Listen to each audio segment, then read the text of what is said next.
Ayan, nagigisa ako ng kangkong or water spinach. Lalagyan lang natin siya ng shrimp paste or bagoong.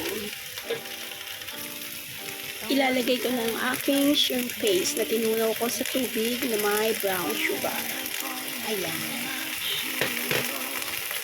Hanggang halo ng halo.